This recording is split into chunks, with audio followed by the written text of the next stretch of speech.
Video వరకు నేను ఇప్పుడు సెక్రటరియట్ నుంచి వస్తున్నాను, అలాగే వచ్చాను. అక్కడ ఎవరో ఒక మనిషి అయితే కనపడలేదు. ఆయన లేరేమో కదా ఇక్కడ. లేదు, ఎక్కడ ఏ రోజు ఉన్నారు చెప్పండి. మొత్తం ఆంధ్రప్రదేశ్ రాష్ట్ర ఎలక్షన్ జరిగిన తర్వాత, ఫలితాలు వచ్చిన తర్వాత ఆయన ఒక 4 రోజులు ఉన్నారు. ఈ రోజు రేపు ఎల్లుండో మీడియాలో చెబుతున్నారు లండన్ వెళ్తారు, 4 months దాకా వస్తారు. 4 months దాకా వచ్చేప్పటికి ఇక్కడంతా మీరు సర్దేస్తారా? మేమే సర్దాం, వాళ్ళ నాయకులు సర్దేస్తారు.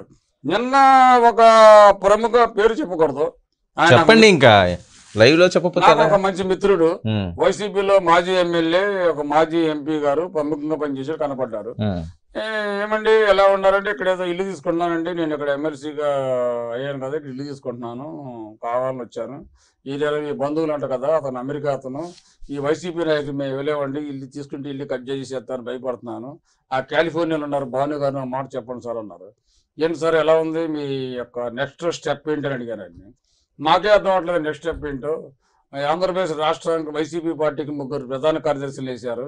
ఒక అతను గడికోట శ్రీకాంత్ రెడ్డి, ఒకడు వేంపల్లి సతీష్ రెడ్డి, ఒకటి చెవిరెడ్డి భాస్కర్ రెడ్డి. ముగ్గురులో 2 కడప జిల్లా వాళ్ళని, ఒక చిత్తూరు జిల్లా వాళ్ళని వేశారు. అసలు ఈ పార్టీ వీడు మారడాన్ని మాకే అర్థం అవట్లేదని వాళ్ళు చెబుతారు నాయకులు.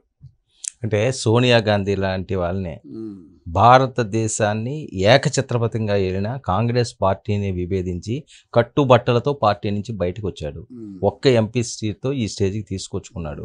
గతంలో కూడా 2014 రాష్ట్ర విభజన తర్వాత కూడా మంచి సీట్లు గెలుచుకున్నారు. ఆ తర్వాత 151 సీట్లు గెలిచారు. అంత ఈజీగా వదిలేస్తాడా ఈయనని? సోనియా గాంధీ గారి వీడు కట్టుబట్టలతో ఏం రాలేదు. తండ్రి యొక్క అధికార దాహాన్ని ఉపయోగించుకొని 1,00,000 కోట్లు దోపిడీ చేసి బయటకు వచ్చారు అక్కడి నుంచి. అది నిరూపించలేకపోయారు కదా. నిరూపించి కేసులు ఉన్నాయండి, 24 కేసులు రన్నింగ్ లో ఉన్నాయి. 1,00,000 కోట్లు ఎక్కడుంది? అండం అంటారు కానీ 1,00,000 కోట్లని. సార్ మీరు గత చరిత్ర తీసుకోండి వర్మ గారు. అతనికి దగ్గర వాళ్ళ తండ్రి సీఎం అవ్వకముందు వాళ్ళ వాస్తుల యొక్క చిట్టా తీసుకోండి. 1,00,000 కోట్లు అన్నది అఫీషియల్ గా అందులో లేదండి. మీరు అక్కడ 1,00,000 కోట్లు అందులో లేదు కాదు సార్ వర్మ గారు. ఈ రోజున ఆంధ్రప్రదేశ్ రాష్ట్రంలో 5 సంవత్సరాల్లో 30,000 కోట్ల రూపాయలు మద్యం దోపిడీ జరిగింది సార్. ఇక్కడ జర్నలిస్ట్ మొత్తానికి తెలుసు సార్, ప్రజలు ఓకే అందరికి ఓకే, దాని పక్కన పెట్టండి, అది మీరు బయట పెట్టాలి కదా. బయట పెడతావు సార్, అన్ని ఒకరోజు అవ్వదు కదా. యంత్రాంగం మారాలంటే మాకు 90 రోజులు పడుతుంది. మాకు తెలియకుండా ఎవడే పని చేస్తాడో కింద సెక్రటరీలో ఆఫీసులు మారాలి, యంత్రాంగం మారాలి. ఇంకో 15 రోజులు పడితే సినారియో మొత్తం బయటకు వస్తుంది. ఎవరెవరు అరెస్ట్ అయ్యే అవకాశం ఉంది సతీష్ గారు? డైరెక్ట్ చెప్పండి. దీంట్లో పులివెందుల ఎమ్మెల్యే, మీరు పులివెందుల ఎమ్మెల్యే ప్రతిసారి ఎందుకంటే పులివెందుల జగన్మోహన్ రెడ్డి గారు అనొచ్చు కదా. జగన్మోహన్ రెడ్డి అట్లా సకల శాఖ మంత్రిగా పనిచేసిన సజ్జల రామకృష్ణారెడ్డి, ఒక వ్యభిచారైన విజయసాయి రెడ్డి, ఒక వైవి సుబ్బారెడ్డి గారు, ఒక కొడాలి నాని, ఒక వల్లభనేని వంశీ, ఒక అనిల్ కుమార్ యాదవ్, ఆడుదా ఆటల్లో మంత్రిగా పనిచేసిన ఒక రోజా, ఇలాగే కొంతమంది నాయకులు చాలా మంది లిస్ట్ అవుతాయండి. వీళ్ళందరూ కంపల్సరీగా శ్రీకృష్ణ జన్మస్థానంలో బూత్సలు లెక్క పెట్టక తప్పదు. ఆడదాం ఆంధ్రాలో అసలు బడ్జెటే 2015 కోట్ల నుంచి 2020 కోట్లు అంటారు, లేదా 250 అంటారు మాక్సిమం వెళ్తే. అందులో 100 కోట్లు రోజా కొట్టేసింది అంటారు. ఎలా సాధ్యం అవుతుంది? ఎమ్మెల్యేలు ఎలా సాధ్యం అవుతుందండి? నాయకులు ఆడదాం ఆంధ్రాలో వాళ్ళ దగ్గర పనిచేసిన వైఎస్ఆర్సీపీలో ఎమ్మెల్యేలు ఆడదాం ఆంధ్రాలో మాకేం ఇవ్వలేదండి. రోజా గారు ఒక 20,000 రూపాయలు ఇచ్చింది వచ్చి, మమ్మల్ని ఎమ్మెల్యేలని టెంట్లు ఏర్పరచమన్నారు, కుర్చీలు ఏర్పరచమన్నారు, బాల్స్ కొనమన్నారు, నెట్లు కొనమన్నారు. మేమే తీసుకుని చందాలు బాగు చేసి కొన్నాం సార్ వాళ్ళు చెబుతారు నాయకులు, వైసీపీ ఎమ్మెల్యేలు.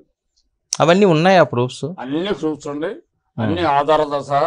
మేము వైఎస్ జగన్మోహన్ రెడ్డి చేసే తప్పుడు పనులు మేము చెయ్యం. మా కూటమి ప్రభుత్వంలో చట్టం పని దాన్ని చేసుకుంటా పోద్ది. ఎవరు చట్టానికి ఎవరు అక్కనీని సతీష్ కాదు, ఇంకొకటి కాదు, వ్యతిరేకలు కాదు. చట్టం పని తప్పు చేసిన ప్రతి వాడు శిక్షించక తప్పదు. 100% శిక్షించక తప్పదు. కాదండి, మీ దగ్గర నుంచే ఓనమాలు నేర్చుకుంటూ వెళ్ళిన రోజా గారు కదా, ఆమెను కూడా క్షమించరా? రోజా మా దగ్గర ఓనమాలు నేర్చుకుని వెళ్ళారు. తర్వాత మాస్టర్ సార్ గారు ఏ రోజు నిన్న రేపు మార్నింగ్ కౌంటింగ్ అనుకో కూడా వాగింది అమ్మాయి. మొన్న ఎవరు నేను ఈటీవీలో డిఎన్ ప్రసాద్ గారని, ఈటీవీ హెడ్ ప్రసాద్ గారి దగ్గరికి వెళ్తే, ఆ ప్రసాద్ గారి దగ్గర ఉన్న పిఏ గారు చెబుతున్నారు, సార్ రోజా గారు జబర్దస్తికి మళ్ళీ అటెండ్ అవుతామని వచ్చారండి. కాదమ్మా నీ సైజు పెరిగిపోయింది, ఇక నాకు కుదరదమ్మా అని చెప్పావమ్మా అని చెప్పాను. ఏ సైజు పెరిగింది అన్నారు సార్ అన్నా. నేను కాదులేండి అన్ని చెప్పకూడదు, సైజు పెరిగిపోయిందమ్మా, నువ్వు అవకాశం లేదమ్మా అన్నారంట. సో అందులో కూడా అవకాశం ఇవ్వట్లేదు మీ గవర్నమెంట్? అవకాశం లేదు ఈ ప్రభుత్వంలో. మా ప్రభుత్వం ఏం కాదు, చట్టంలో రోజా అనే అమ్మాయి అరెస్ట్ అవ్వక తప్పదు. రోజా, ఆర్కే రోజా ఏపీఐసి చైర్మన్గా, ఒక ఎమ్మెల్యేగా, ఒక మంత్రిగా చేసిన అవినీతి మొత్తం మొత్తం బద్దలయ్యే రోజు త్వరలో ఉంది. ఇంకెవరున్నారండి ఆ రేంజ్లో? ఆ రేంజ్ అసలు ఎవరు లేరు. అంటే మొత్తం అందరినీ వైసీపీ వాళ్ళని అరెస్ట్ చేస్తారా? వైసీపీ వాళ్ళు అందులో మంచివారు చాలా మంది ఉన్నారు. ఉండలేక బయట వర్మ గారు వస్తారు, మీకు రేపు నుండి స్టార్ట్ అయింది కదా. ఈ రోజు రాజ్యసభ రిజైన్ చేశారు కదా. వైసీపీ నాయకులు మొత్తం దొంగవారు అంటారు. ఏం ఆకర్షణ మంత్రం పెట్టారండి రాజ్యసభలో? మా దగ్గర రాజ్యసభ మంత్రులకు ఆకర్షణ మంత్రం లేదు.